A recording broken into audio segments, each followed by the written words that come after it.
Hi friends, welcome to स्वास्थ्य classes. आप सब कैसे हैं? उम्मीद है आप सब अच्छे होंगे। मैं भी बहुत अच्छी हूँ। सॉरी, कुछ दिनों से हम आपके टच में नहीं थे।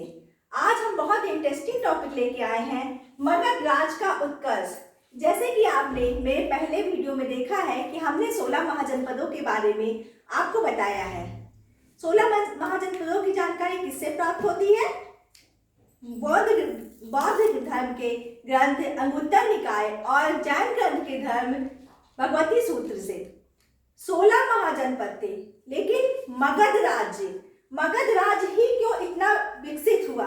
इसके कई कारण थे। हमने आपको पहले बताया है कि जिस राज्य में अधिशेष उत्पादन अधिक होता है वहां की तरक्की अधिक होती है। अब अधिशेष की मीनिंग क्या होती है? अधिशेष का मतलब ये होता है कि हमारे खर्चे से अतिरिक्त जो बच जाता है उसको अधिशेष उत्पादन कहते हैं।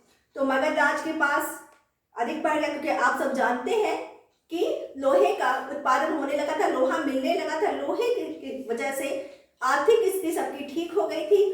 अब मगध राज की भौगोलिक स्थिति ऐसी थी कि वो अधिक तरक्की कर पाया। जैसे कि उसकी राजधानी गिरिव्रज और राजगिरी, वो चारों तरफ पहाड़ियों से घिरा हुआ था। वहां जंगल थे जिससे जंगली लकड़ियां मिलती थी। उन जंगलों में हाथी होते थे। और उसकी राजधानी पाटलिपुत्र में क्या था? वो 3 नदियों से घिरा था।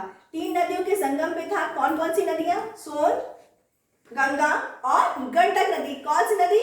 सोन नदी, गंगा नदी और गंडक नदी।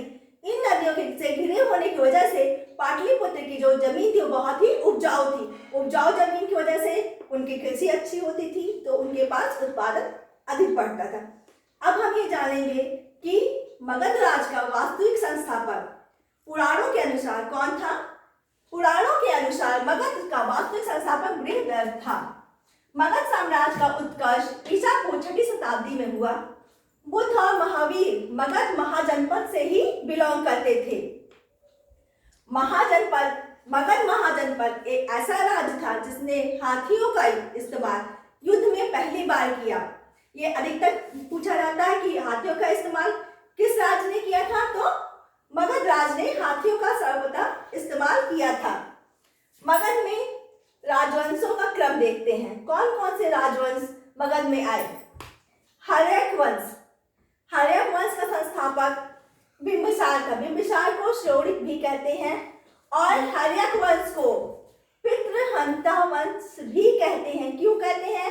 क्योंकि इसका बिंबिसार का जो पुत्र था अजातशत्रु, उसने अपने पिता बिंबिसार की हत्या करके इसके राज को प्राप्त किया था। और अजातशत्रु के पुत्र उदयन ने अजातशत्रु की हत्या करके राज को प्राप्त किया था। इसलिए हर्यक वंश को हम पितृहंता वंश भी कहते हैं।